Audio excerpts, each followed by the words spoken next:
lounging, son. All right, to the second half of the episode of the Comic Live podcast where we cut it off because we were talking about all the Marvel announcements. Now we're going to talk about comics. Comics. We're going to talk about what we read. We're going to talk about Fables 9 and 10. And yeah, whatever we're excited for next week. It's going to be awesome. But let's start with, just to get it out of the way, let's start. Oh, I'm sorry. Dylan, that's Ryan. And of course, our guest, Nick from Comic Marauders. Hey. So let's just start off with what we read last week. I think we were kind of talking about it before I cut us off. We were talking about Ten of Swords. Dylan, you've been reading a lot of the Venom. Yeah, I'm trying to catch up on Venom because of my interest in King in Black, and I just started Absolute Carnage, but I'm reading the tie-ins too. The tie-ins have actually been pretty good.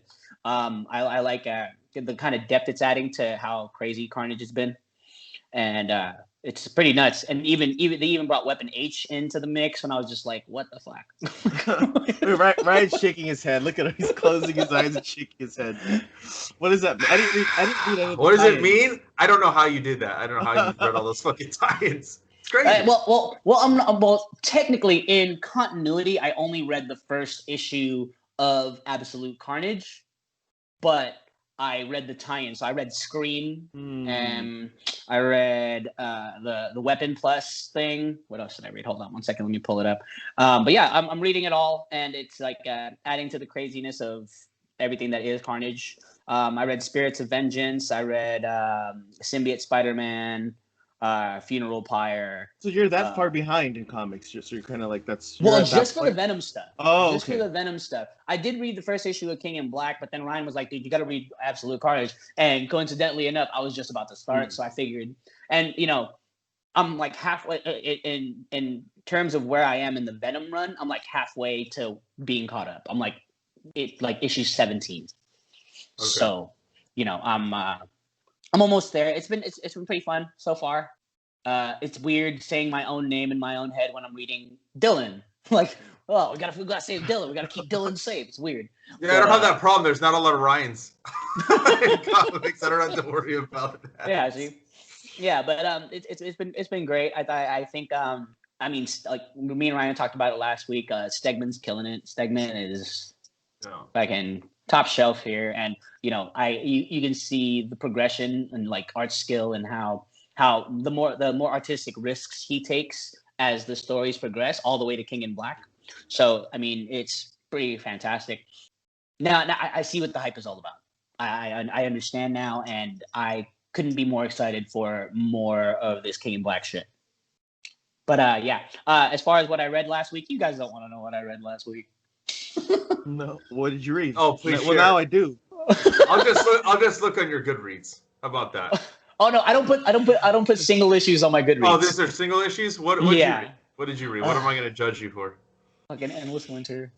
Oh God, why the fuck are you doing that to yourself? Because I'm invested now. You're invested? You read one part. I read 3 parts. I'm total of 3 parts now. You know what? Bleeding Cool's their thumbnail for Flash 767? What? Nothing, absolutely nothing happens in this issue. That is what they put underneath. And that's why I'm not reading fucking Flash, because fuck that shit. Hold on. So you read that, but did you read Sword or Guardians of the Galaxy? No, neither. What? Yeah, see? You guys didn't want to know what I read. I feel like I shouldn't have read Sword because I didn't read X of Swords. I feel like it's gonna be true. I mean, that's probably true. I guess, but I don't want to know what happens. What if they reveal someone died? I won't be like, oh well. No one dies. What are you talking about? Resurrection exists, dude. Yeah. Fuck. Okay. Death isn't real to X. Death isn't real to mutants, bro. But it's just another thing for them to smack around, bro. Yeah, but what I did read, I was super excited for it, was 7 Secrets, and I think that that's great. It feels like a Shonen Jump series, but in comic form, and it's fun. It's fun. It's fast paced. I feel like aside from issue 1, it hasn't lost momentum as far as story and art goes. I think Tom Taylor is really doing a great thing here, and this just solidifies my opinion that Boom is the publisher to look out for. Because if they keep on pumping out quality stuff, I think they'll be in the running for getting more of the sales shares. I just wish more people read it. I heard a rumor that Yes. Boom might be. Oh God, should I talk about it? No, I heard a rumor that like Boom might be having problems, but this is probably a problem with all publishers. Like they're just struggling in general. Like they might be out of money, kind of like situation. But 2020 is rough, bro. yeah, yeah. But, How are they out of money? They don't even pay their artists that well. Where's all that money going? I thought so too. Like, man, they're doing like they're killing it because they got like weak. You know, I think we were talking about this past week at the shop, and I was comparing Image to like what I'm reading for Image versus what I'm reading for Boom, and I find like I'm enjoying more Boom things in general, right? Like we're talking about the Brubaker stuff, right? Right. Like that's kind of separate. Like I love We Only Find Them When They're Dead, Once in Future. What's Seven Secrets, right? Like I'm liking all these like books that they've been putting out. But yeah, it's like interesting to hear that like they're not. I mean, I guess you don't make money off of comics or something, right? I don't know, but yeah. And if like Boom's struggling, I mean, just imagine other publishers are having a hard time. Yeah. But it is 2020. But I don't know if that's it's because of Corona. But I'm sure maybe even without Corona, that they could be struggling. I don't know. Where's all their Berserker money from Kickstarter? Did they? That's going directly to Berserker. Only Berserker. So only. You're telling me that's You're telling me that's an over $1 million comic book? Is the paper printed on gold laced paper? It better be book better be pristine when I fucking hold that book in my hand. No. One of the perks for donating to the Kickstarter is that your issue would be delivered by Keanu himself. Like he's going to come to your door. Yeah. He's going to give you a hug. I want him tell you how beautiful you are. I want him to read to me. I want Keanu Reeves. I want to sit on his lap. I want to read me a story. That's the fuck I want. No. There's a device. It's a device that you put into your brain, and then Keanu is just part of you for your whole life. I'm cool with that. So he's like your conscience. He's like Klaus. He's like, bro, you don't want to do that. He's gonna do that because I'm down for that. This is the exact plot of Cyberpunk, by the way, the new game. I figured that's what it was. Oh man. Yeah, but you have to read Sword. I mean, look, dude, I think I've said it multiple times. I think Nick agrees with me. Al Ewing is one of the best writers Marvel has. I think he's one of the best writers in comic books. The last week, my two favorite comic books were both written by him. Sword and Guardians of the Galaxy #9. That Guardians issue was absolutely phenomenal. I mean, you can ask Nick. I got into work and I asked, did you read it? I was like, you have to take it home tonight. You have to read this fucking book. It was absolutely amazing. And not that he's not writing big books, but I hope he gets a little bit more. I think power is the wrong word too, but I hope they give him some more A-profile titles. Is what I'm saying moving forward. Because Hulk is not really an A-list title, right? Guardians of the Galaxy. Though. What do you mean? Hulk is. Hulk is. I mean, at a certain point, it was like one of the highest-selling books. It's kind of dropped. But I would consider it one of their best-selling books right now. Okay, characters then. I meant to say A-list saying characters. The Hulk's not an A-list character? I do not think Hulk is considered an A-list character. The Avengers wouldn't exist without Hulk. What are you talking about? What? Nick, go back before Al Ewing. What was Hulk doing? I feel like Hulk, I think in the terms of people's consciousness, people know who the Hulk is. Okay, you know but I don't think that it's always been one of Marvel's best-selling books. I mean, that just depends on... I mean, like, Captain America's never been a best-selling book, right? I mean, like, Iron Man was not a best-selling book until the movies. I know, and like I said, those weren't considered A-list characters for a while. Iron Man wasn't considered an A-list character. He definitely wasn't, but I would say Hulk has always been an A-list character. Above Iron Man? Above Iron Man, yeah. Okay. I think so, right? I mean, like, if we're talking about, like, A-list characters of all time for Marvel, it's probably Spider-Man. It's probably Wolverine. It's probably Wolverine. Like, I think those are the two. Yeah. Like, we're talking about, like, true top characters, right? Like, that people know. Okay, but before Immortal Hulk, I don't think anybody was talking about Hulk comics for a while. I think the Mark Waid run, nobody really... I would agree with that. No, not a lot of... Like, that's all I'm saying. That's all I'm saying. Like, I think if you put Hulk and Spider-Man together, right, next to each other, okay, Wolverine, Spider-Man, Hulk, right? People want to write Spider-Man probably maybe before they want to, or more people would say Spider-Man's a favorite character than Hulk. is what I'm trying to say. So I'm saying, like, if Al Ewing were to get a book like a Spider-Man, right? Or like now Captain America's more in the public conscious, Iron Man, stuff like that. Iron Man was really shitty for a while. But I think it's getting better again. You know what I mean? Like, I think it's really dropped in quality for a long time. I like Cantwell's Iron Man right now, though. I think it's good, yeah. I think it's decent. And I love his Doctor Doom. His Doctor Doom is really good as well. That's just fun, dude. Yeah. The Doctor Doom comic is like just fucking fun. I mean, Al Ewing is great. You know, have you read any of the Guardians? No. Dude, I'm shocked. He only likes old school Guardians because he likes Lanning. So yeah, dude. he's reading Endless Winter.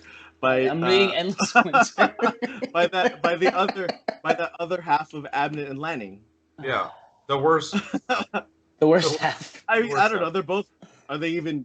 I think they're only good together. I think they're only good together, and I think it's because you take two mediocre writers, you put them together. They're pretty fucking. No, that's messed up. I would just say, no. I mean, Abnett and Lanning as a team is like one of the best. I would argue like one of the best teams of the 2000s. But yeah, like they just, over the years, it just got worse. Kind of like Bendis. I mean, one of them's writing for Dynamite. I think that's a sign, right? Isn't it? I mean, I would say so. Everyone writes for Dynamite. Rick Remender wrote for Dynamite. I mean, Did he really? Yeah, I think it's like if you have a property that other companies don't want, you can go to Dynamite. They'll take it. Okay. Okay. Fair enough. But anyways, I think you need to read the Guardians. I think you'll really, really fucking like it, Dylan. I think it's from the first issue. I was sold on it. I think it's an amazing series. One of Marvel's. And who's the artist? Is it Juan Cabal? Yeah, Juan Cabal's art is really good. Dude, he's killing it. That issue with with Marvel Boy, holy shit! Yeah, the scenes are so dope. Yeah, he's doing something special with Guardians of the Galaxy. I would say. Not enough people are reading it, but it's definitely like one of those books. I would say like Young Avengers by like there are books that like sort of fly under the radar that end up I think becoming like classics in the long run. Like I would say like Matt Fraction's Hawkeye is considered that. Yeah, right? It definitely wasn't. Yeah, not enough people have read. I mean, but over the years, it's sort of become, considered. I mean, they're doing a show out of it, right? Hopefully, it's based on the show or something, like Karen Gillan and McKelvey's Young Avengers run. So it's good. It's like these really like sort of offbeat, but like I feel will influence how people write comics. Maybe that's a lot of high praise for Guardians. We'll see how that goes. But like Fraction's run, I mean, of Hawkeye definitely influenced how Marvel would do certain books, and same with Young Avengers. So, I highly recommend that book. Al Ewing is one of the best writers. I feel like he will be. If you give him he did Empire, so he did get a high profile book, but Empire really sucked. But Dan Slott like smeared shit all over it. You think that's what happened? Well, I think that's what happened. I think like Al Ewing probably wrote like some good parts, and Dan Slott's like, no. We need to change that. He went like this. Took shit, and he went, and he went like that all over it. And then we got garbage. And then, that's all I'm saying. And that's not an Al Ewing book. That's a fucking Dan Slott Al Ewing's like, fuck, man. Dan Slott wrote Spider-Man, so I guess I have to follow him. He's an older writer than me. Yeah, right? Dan Slott's been at Marvel since he was writing fucking Ren and Stimpy back in the fucking early 90s, dude. You know what I mean? Like, he's been there for a long fucking time. But it doesn't mean he's good. Yeah. I mean, I liked his Silver Surfer like a lot. See, that's like an exception. I really loved the She-Hulk back in the day. Yeah, his She-Hulk is good. His Spider-Man was good for a while until he was on it for like 10 years. He was on it way too long. And then it just sort of got stale, I feel like. Yeah, and the Silver Surfer stuff's great. Yeah, so Dan Slott is a good writer when he tries, or I don't know, because Iron Man was trash, right? So it was garbage. Oh my god, it was so bad. Fantastic Four, though, the last two issues have been decent. Yeah. So it's like I didn't really like the beginning of his run, and I got it more for Sarah Pichelli's art, and then she was off the book pretty quick, so I just stopped reading it. She was like, man, fuck this, I'm out. Yeah, she's like, I can't work with this motherfucker right here, dude. Fuck him. But yeah, deadlines, bro. Yeah, but I did like Nick said, Guardians of the Galaxy is really good. You definitely should read it. Anybody listening or watching, highly recommend that book. Same thing with Sword. Dylan, you need to read Ten of Swords so that you can read Sword, because Sword is now my second favorite X book. Damn. Yeah, I would agree. Well, who's the team? Who's the team on the sword team? Who's it? It's Magneto's on there. It's not a team. It's a Yeah, we can't really say anything. No, but you know who's in it. I think they tell you. So like, I guess without spoiling much, like it's kind of like they run a space station, right? So each person has like a set of like things to do. Right. Like, and now it's more affiliated with Krakoa. Yeah. Oh, okay. Cable's like head of security, right? Okay. So good. Dude. There's Manifold. He's like, I don't know the name because I don't have it in front of me, but like he's like head of teleportation or whatever, right? Like that kind of thing, you know. But but you know how? So you read House of X, obviously, right? And you know how they introduced the idea of the five who can, with their powers combined, right? They can create Captain Planet. They're Captain Resurrection. Yeah. Right, Captain Resurrection, right? But I think the idea is like they can like the idea is like, well, mutants can just maybe any mutant with complementary powers can then do something completely new and different. And so now they have the six. Oh, that's dope. And then so these six, I don't want to like when you read it, you'll know like, these six mutants when they work together can now do this, right? And it's something to do with space. It's so and good. Time and creation, whatever that means. But like it's like stuff like that. So, there's a quote at the end of the issue that you're gonna fucking love. Yeah, and it's because of who says it. So is it Magneto? Magneto has the best lines. He does have the best lines, but it's not Magneto. Oh, damn it! But you're gonna love it. It really is. I'm telling you. Like I put that book down and I was like, holy shit, this is the best. This is the second best X book. You know what I mean? Because like he just like goes all out. His characterizations are all spot on. Who's writing it? Al Ewing. Oh, Al Ewing. Oh, yeah. So 2 books last week that came out that were my favorite books of the week were both written by him because I just think he's killing it. His Immortal Hulk, every issue is good. Yeah. Guardians of the Galaxy, every issue has been good. So, I mean, he's got such a great track record with me that I will read whatever he writes. You know, I'll always try it out. Even maybe it's not a character I like or it's not maybe a concept I like. I will give it a shot every time. Right. Sure. You know. Okay. Yeah. But yeah, let's talk Fables before we. So we're doing Fables of Volume 9, which is Sons of Empire. Fables Volume 10, The Good Prince. Bill Willingham's the writer of all this. There is too many artists to list in Volume 9. Allred. Yeah, Michael Allred. You know what was really interesting is I didn't know Jim Rugg. Rugg do a story. Josh Middleton, Joel Jones, Josh Middleton, dude. Oh, fuck it. I'll name them all. Steve Lealoa, Mark Buckingham, Inaki Miranda, David Lapham, Barry Kitson, D'Israeli, Jill Thompson, John K. Snyder, Eric Shanauer. I mean, fucking Lee Larridge, Laura Allred, Ava De La Cruz on colors. Obviously, Todd Klein, the best letterer in the business, is lettering all this stuff. That was Volume 9. So Volume 10 also has the same creators, except add in Aaron Alexovich and Andrew Pepoy as artists. And then James Jean did all of the amazing, amazing covers for this fucking series. Yeah, so you're the first time reader, Dylan. So go ahead. Okay, so I'm gonna start with 9. Or Sons of Empire, yeah. First. Yeah. It was great. I really liked the simultaneous storytelling that was going on here. How it was back and forth between Homelands and Fabletown, like pretty much the entire run, aside from like the little side story, little short stories, and it was fantastic. What I really liked, I liked how freaking Lumi, the Frost Queen, freaking was literally like had this whole elaborate apocalypse plan laid out, and then freaking Pinocchio's like, nah, that they'll have you beat in a year. Like, you know what I mean? And it's not just the people of Fabletown, it's like, the human soldiers. That I really thought that was a very realistic thing, because I'm just sitting here like, what's a fucking magician gonna do being shot by a sniper rifle? And then boom, it was literally freaking answered within a couple panels. Like, you know what I mean? Theoretically, like, I'm gonna be a nerd here. Like, you can just like, I don't know, you can probably have like a shield up so you can't get projectiles hit. Anyways, but like, what about a nuke though? A nuke, like a nuke, right? Like, you drop it from the Cloud Kingdom, and then game over. Like, that's it. Like, fucking a hydrogen bomb trumps any and all magic when nothing can live. Is this what you thought the series would go to when you were reading it? Like, what were your expectations when you were reading this? Like, honestly, because the last thing. What was the last thing like that happened in Fables? Was it The wolf storyline, right? Yeah, the terrorist attacks. Oh yeah. Boy Blue and Big B. And then Bigby goes in there and just burns the forest, right? And then, fuck yeah, dude. And then and they get married, and that was I think that was the last issue. And that was the last thing. So yeah, like at this point, like you're thinking it could almost like at that point the series can almost end because you got like the two main characters sort of happily ever after, for now. Yeah. But retaliation was always going to be inevitable, especially like when they introduced like a character like Lumi and a character like and just you see how diabolical freaking Geppetto is, you know what I mean? He slapped his kid. Boom. Yeah. How dare you?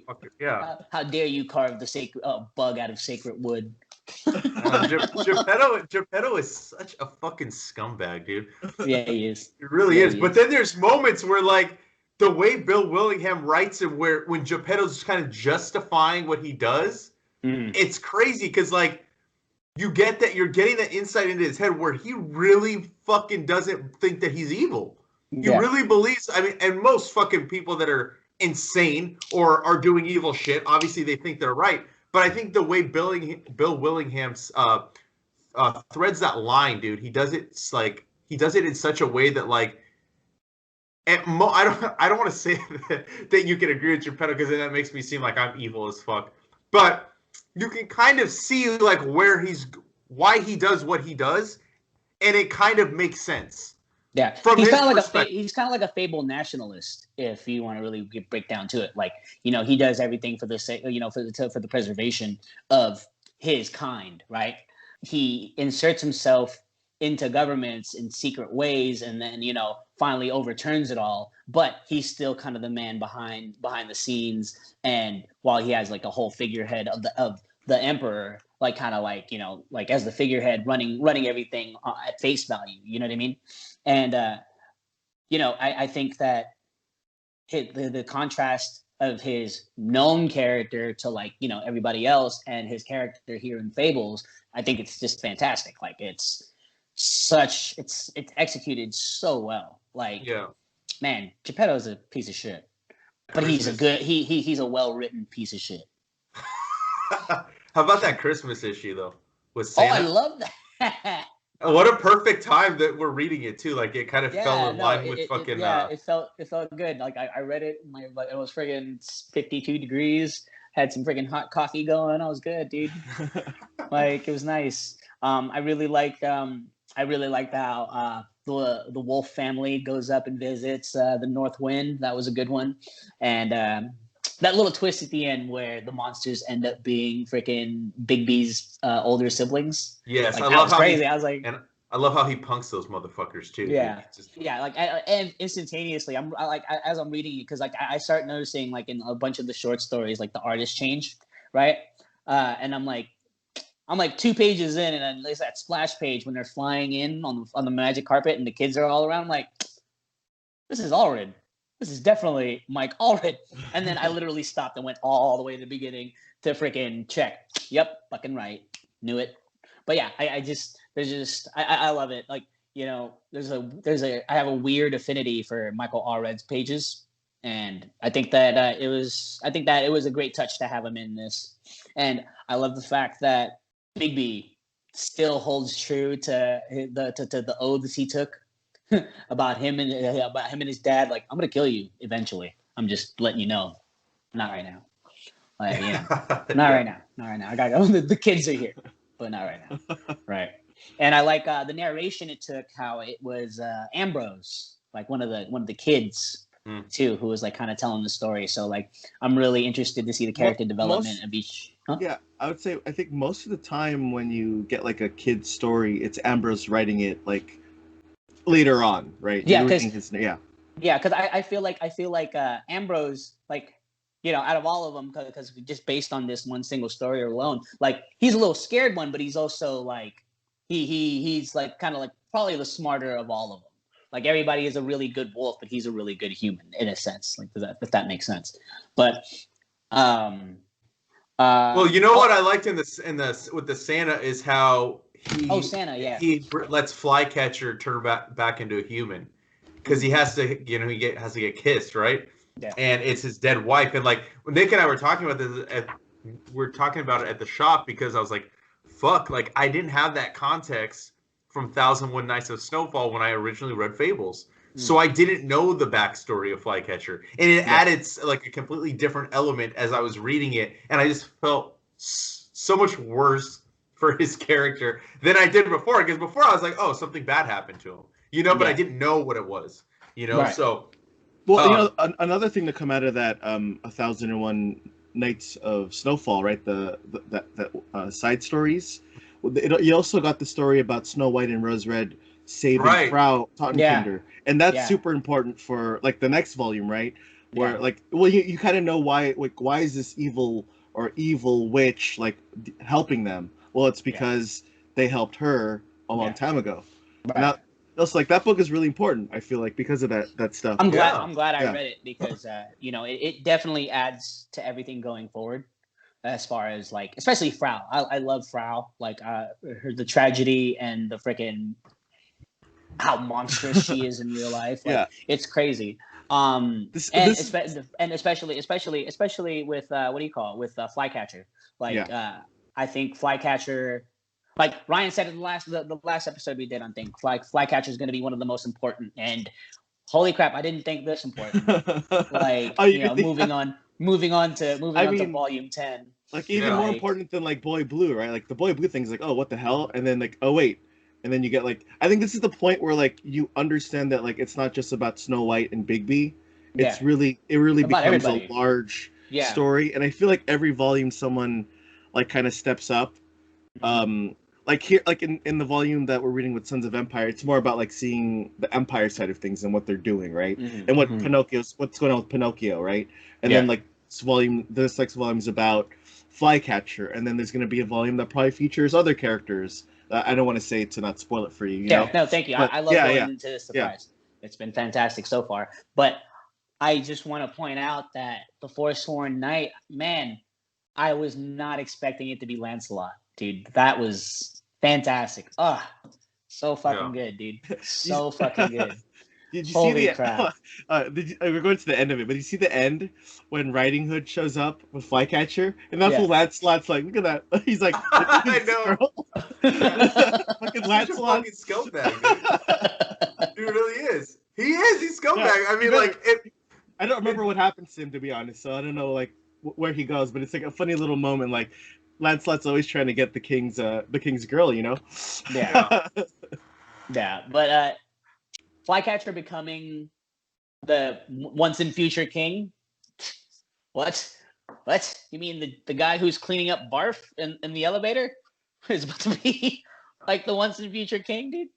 Well, I like that he takes on the armor and it basically repolishes itself and becomes brand new, and it's like this is like his kind of, I would say it's sort of like a redemption arc for him, because like he forced himself somehow to forget what happened. And then all of those memories coming back into him when he became human again after turning back from the frog.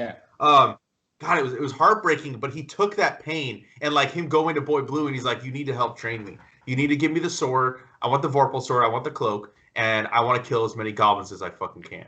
Pretty much, you know? And Boy Blue's like, no, like, you're the purest. Basically, he's the purest of all of them. He's like, I don't want you to do that. You know what I mean? Like, I'm not going to help you do that to yourself.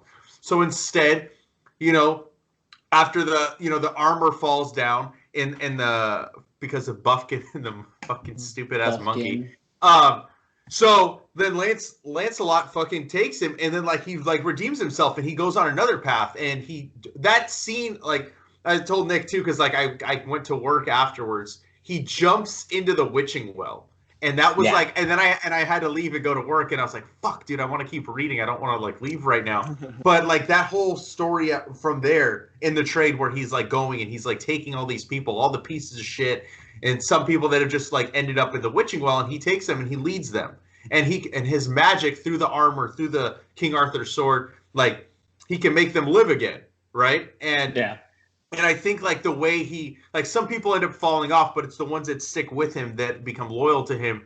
Those are the people that become part of his new kingdom. And he goes back to his old castle, and they rebuild it. And Wayland is there, back from the farm, and like when all of this is going on, and like I just loved seeing how, like, the main thing is, like, he did it without bloodshed.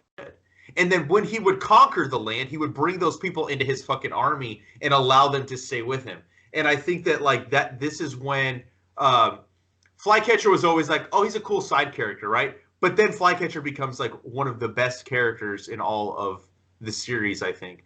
In his actions in just this one volume. Like, he takes, like, such a giant leap forward. And no, it's phenomenal. It's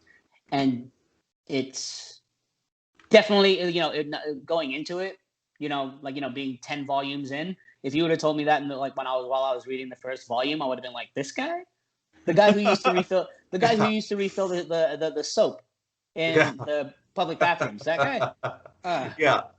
Well, you know what I mean? Well, if you think about it, you're in the halfway point, right? About the halfway point. So wait, it's like 22 volumes, right? Like 22, 23? Almost 22, 21? 22. There's 22. Yeah, so almost halfway.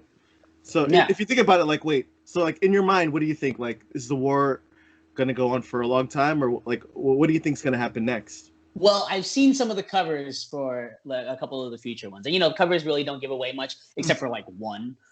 Yeah, but I'm really excited going forward to see where it goes, because I don't know. I honestly don't know, and I love that I don't know. Huh? It's the war now, right? It's like the war. It's time for war. Now we're in the war. Yeah. But everybody knows, especially since we've, like, literally had military conflicts in our lifetime, where it's not just the war; it's everything after the war too. Mm-hmm. Yeah. You know what I mean? Like, you can overthrow Saddam and have the people hang them in public square, but what happens to Iraq afterwards? I think you're getting pretty close to what happens. I bring this up because, like, one of my favorite things when I back when the issues were coming out was like customers and I would, like, speculate about, like, what's gonna happen next. And, like, that's the best thing. And we'll look at, like, random one shots or stuff like that where, like, they have prophecies. Right, and we'll try to, like, think, like, oh, what does this mean? Especially for, like, later on when, like, they deal more with, like, the kids, like Big B's kids. We're like, wait, what the hell does this mean? Okay, yeah. Also, that's another thing too. It's like, what Willingham has really executed here is that everything that he's saying, even the little short stories, everything about it is important. Everything is important. Like, even when you don't think it is, like, I don't know what the hell the freaking porcupine and the pie freaking story is going to mean, but it's going to be something important later on, probably. Maybe. I don't know. But, I'm not sure. Yeah, I don't think so. Yeah, but you know what I mean? I don't know that. Like, me going into it is like, you're invested in these things. Like, you're invested into the small stories. You're invested in each and every character, regardless of how literally small or how fucking grand they are. You know what I mean? Like, you never know who's going to become what. I mean, Flycatcher is literally the prime example of that. You know what I mean? Like, it's crazy. Like, he becomes like, a character of legend without having any prior legend before that. I feel like in the beginning of reading everything, some of the characters that we're introduced to already kind of has that, history behind them. Whereas Flycatcher, he's just basically been the janitor. He was the janitor for pretty much the entire time he was in Fabletown. But, like, as we progress, it's like, oh, this happened to him. Like, this is what led him to Fabletown and all the tragedy that follows with it. And then going forward, knowing those things, going forward to see the relevance and the importance that he's going to have later on. Dude, that's so fantastic. It's great. It's good shit, dude. Yeah, it's dude. Fucking good shit. I mean, he's the most honorable character. Yeah, Blue even says fucking book. You know what I mean? Like, when Blue comes to him, he's like, "Hey, so we want to store some of the weapons." He's like, "No, I can't. My magic won't allow it because then I'm going against being." Basically, he's going against being honorable, which would, I think, cancel out his magic. And I love, the way he cripples Geppetto. At the fucking end of this volume by turning the wooden soldiers into the new sacred grove, and essentially Geppetto can never make another wooden soldier. Do you know what kind of advantage that leads in the future? Like, and that's how he helps Fabletown. Like, he's not going to fight in their war, but he crippled Geppetto throughout the entire volume. He kept taking over land after land, and then finally, and then telling everybody nobody can fucking do anything. You can't build a table. You can't do shit from this wood. It's only a place to contemplate or meditate, right? Yeah. Well, and you know what Flycatcher and Haven represent is like, you know, here's an alternative, right? Like this is, you don't have to live in this empire world where they're all douchebags and they'll kill you for no reason. And so I think like that message is another thing that helps. You know, they're sowing dissent, right, within the empire, and that's the thing that Geppetto's most mad about. And he's willing to kill anybody who even hears the message, even if they don't believe it. He'll kill them, right? Yeah. And so it's a cool counterpoint to see, like, all right, here's how Flycatcher, here's how Ambrose would rule versus here's Geppetto, and it's interesting way to see how like the two sides work, right? And obviously you want to live in Haven more than you want to live in the Empire at that point. Just look at the contrasting names, the Empire and Haven. Like it's just like holy shit, dude. It's like it's everything is done with reason in this series, and I feel that the more I get into it, the more I am invested into it, the more like I feel a connection to pretty much every character on every degree and standpoint. Yeah. I mean, I would never slap my own kid in the face with a backhand for carving a bug. But like, you know what I mean? But you know, like, but it's crazy because wait, let's backtrack a second. Hansel, wow, how crazy was that? Scumbag, Holy shit, what a fucking scumbag! Yeah. Wow, he is so terrible. He is the worst. He was literally the Salem witch hunt. Yeah, I mean, he's an example of like having extreme, you know. Like your extremism going too far, right? Like this is like Christian extremism to its fullest, right? Yeah. and all brought and it's crazy because his actual story, his Hansel and Gretel story, plays into that as his origin story, and it feeds forward into the character he becomes. That's that's such crazy forward thinking. I feel like Willingham was like literally reading Grimm fairy tales and was like, okay, but what do they become after this? Mm-hmm. What happens after this, right? Like, and it's amazing. It's so intricate. Like, if me sitting here, if I actually recommended to one of the coworkers to start reading Fables, and like the best I could tell her, it was like, I can't tell you much without ruining it, but it's basically storybook characters get exiled from their land. And everything that happens after that. Like, it's good. Just read it. Just pick it up. I don't want to ruin anything, but we will talk about it when you read it. So she literally borrowed the compendium, the first volume compendium, the thick ass one. Yeah. And what does that get up? What does that get up? Up to issue 40 something. Okay. Yeah. So right before. So 41, right I think. So probably 7, but it also includes Arabian Nights. Oh, okay. So yeah. So I told her to read that. She started it, and she's like, okay, I read the first couple issues. I'm like, keep going. Just keep going. Trust me. Just trust me. This is going to be great. Yeah. And like, you know, so I mean, I'll report back to you guys as far as where that goes. No, I mean, it's a book where you have to spend time. You have to get invested in the characters, and it actually pays off, right? No, yeah. As opposed to like investing in a character doesn't mean anything, right? Like I'm invested in Boy Blue, and the stuff that happens to him, it's like, oh shit. Or same for like Bigby or any character that you like. And you know, even though you think like, oh, Flycatcher's gonna have a happily ever after, he's still around. So you know, and you saw those visions that he saw, like maybe he'll be the next emperor, right? Which is pretty cool. I like that. Little tease. I can't wait to go forward. This is easily become. If you would have told me a year ago that a friggin' comic book series based on fairy tales would become my favorite and would place itself in my top 10, I would have laughed in your face. But this is fantastic. I have no regrets. No regrets. No regrets. You're welcome. Yeah, no. Yeah, thank you. Thank the both of you, to be honest. You know, I'm so glad. I'm so glad that fucking trade fell off my bookshelf that day. It was fate, dude. It was fate. So weird, dude. It was like I told you, like I think we were trying to figure out what to read. Wait, that's from Interstellar, dude. Storybook starts. That's how storybook stuff happens, dude. In Interstellar, that's what happens. The book. So I traveled back. Yeah. And then I pushed the book off the shelf. Yes. Okay. Yes, that makes sense. It sounds like something I would do. That also happens in Futurama too. Like really? when Fry gets to the cryogenic place, it turns out that when he leans back in the chair, it was actually the little alien fool that pushes the chair, so he falls back in because he's gonna be the savior of the future. Yeah. The little those Nibbler. Yeah, Nibbler. Yeah. Mm-hmm. No, but it's great, dude. Like, did you see the in the foreword or in like the quotes or like the dedications, like in the original vault prints that you have, I think, Ryan, there, Bill Willingham says the reason Flycatcher is a big deal is because of Mark Buckingham. So it's Mark Buckingham who was like insisted make Flycatcher a big character, and this is what he did. So that's fantastic. It's cool. Fantastic news. Buckingham, if you're listening, that's gonna be one of the questions I ask when I talk to you for sure. So I'm curious, like, why that character of all characters? That's interesting. I didn't see that. I've read some of because he does it in every trade.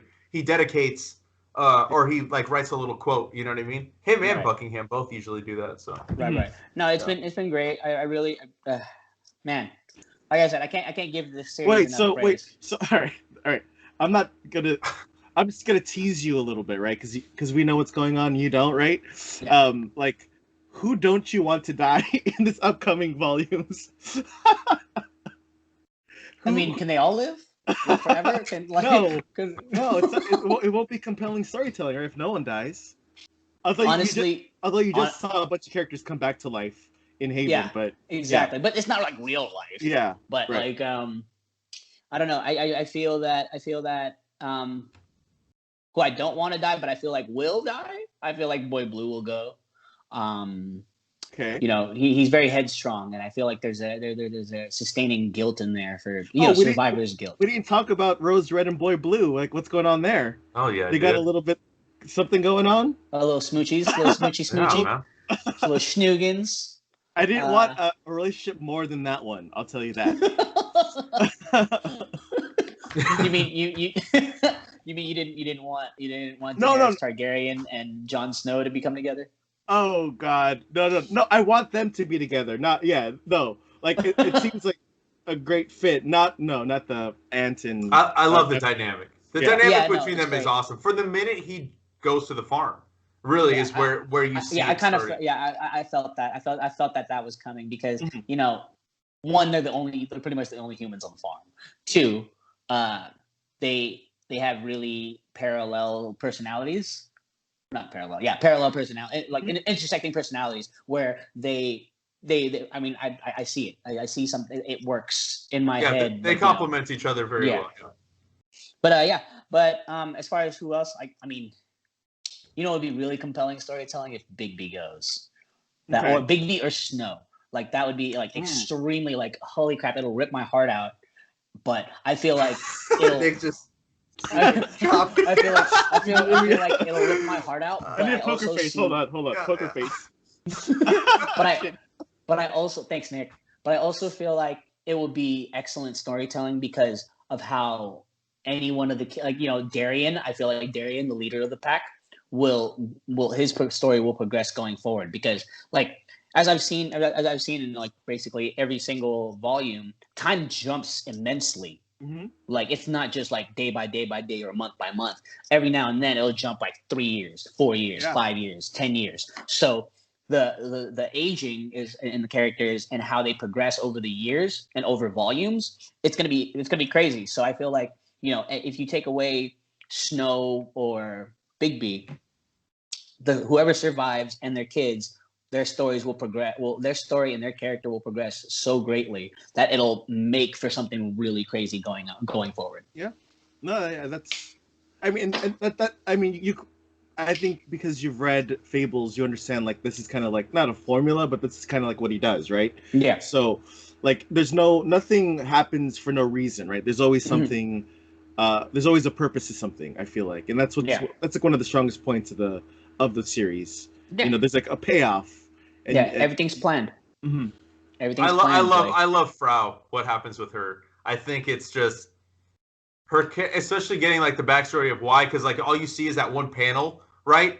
Of when she's explaining to Beast like what happened and why she's there and how she's grown to like become attached to them, like because her previous family cast her out. You know what I mean? Like when she was younger. Oh, she's just such an amazing character, and I can't wait for you to see where. I think Frau Totenkinder is one of those characters where I definitely didn't see myself like liking so much as I do, because it's just like, here's a little old lady witch. But yeah, but I mean? Hey, where's she getting her power though? I don't know. What do you think? What do you think? What do you think? What do you think she's doing? Think she's eating babies out there or what? She baby eater? No. I don't think she's a baby eater. I think she's a fable eater. Well, she's saying stuff like, I'm doing it through illegal means in the real world or something, right? Or like she's a legal. Oh, legal. Yeah.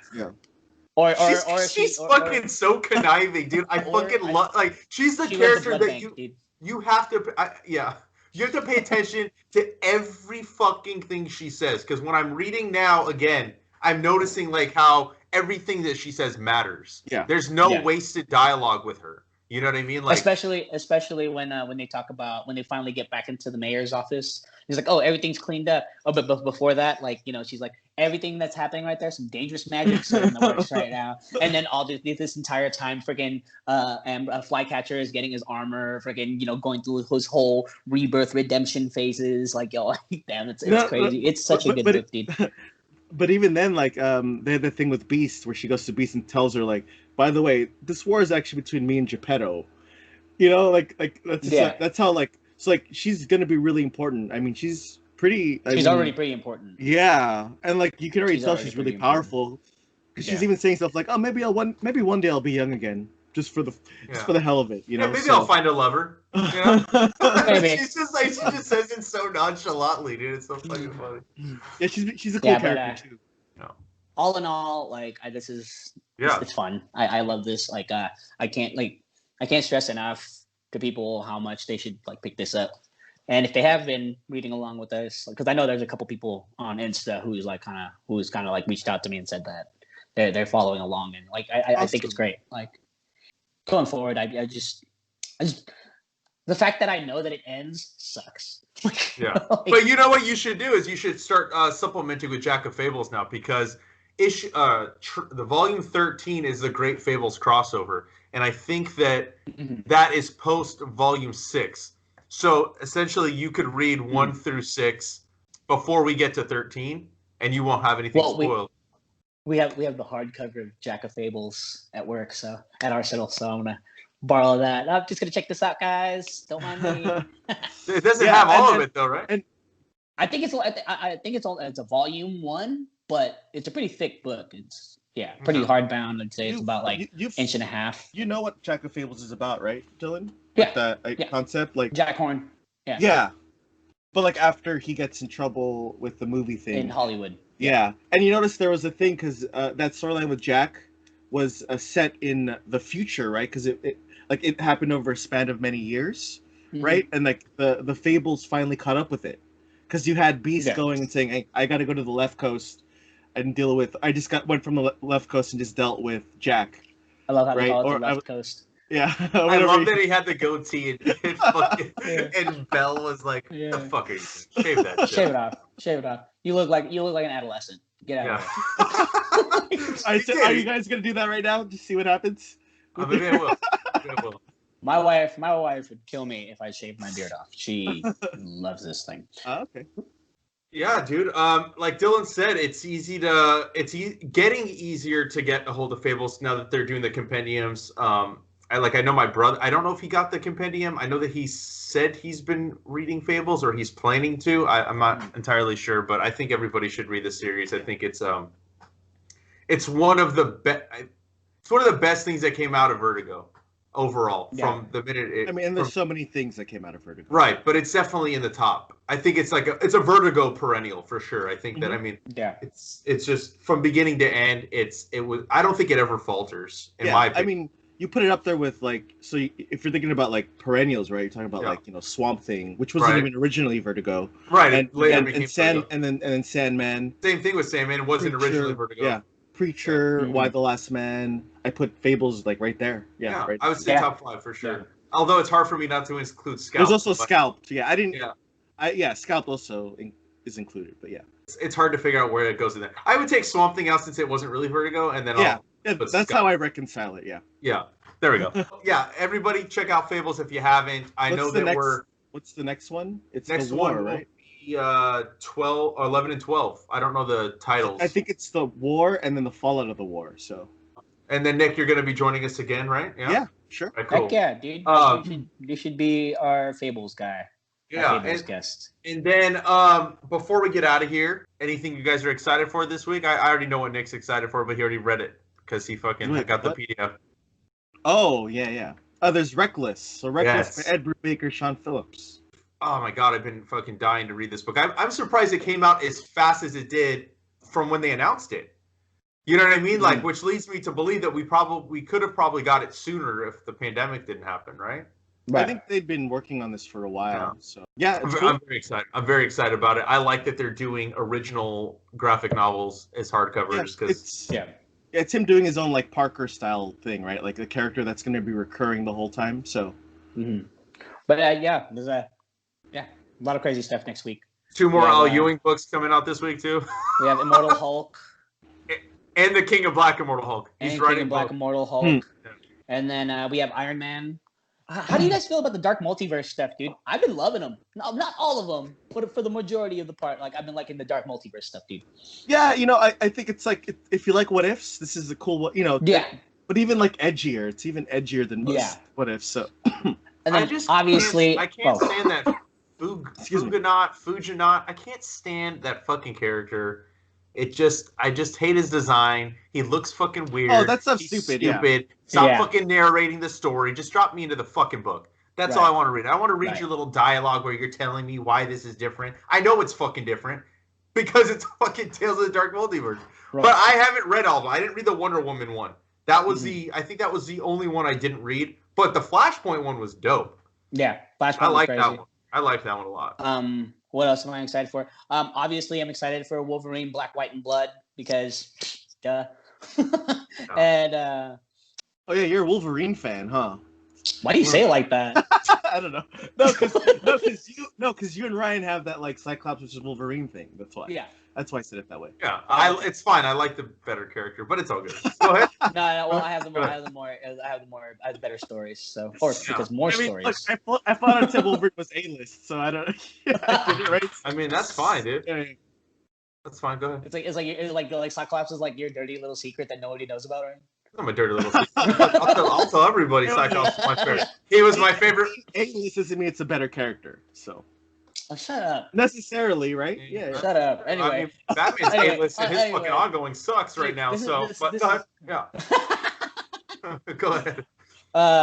Wait. Okay. So Once in Future is coming out too. I've been loving it. It's been dude. I think I like Dan. Dan Mora is gonna move forward after Future State and draw Detective Comics. Yeah. Cool. That was one announcement that I was like, oh, that's pretty dope. Symbiote Spider-Man King and Black tie-in. I'm just gonna read that. There's a Black Cat. There's a lot of King and Black tie-ins coming out this week. Also, I wanted to ask you guys a question. Yeah. How do you guys feel about Power Rangers stuff? Because I feel like there's just so many Power Rangers titles. Maybe I should read one. Nick, you probably haven't read it, right? So no, I mean I'm not. Did you read that? All I read was Volume 1 by Kyle Higgins. That's the only Power Rangers comic I read. Yeah, and it was okay. Are you a Power Rangers fan?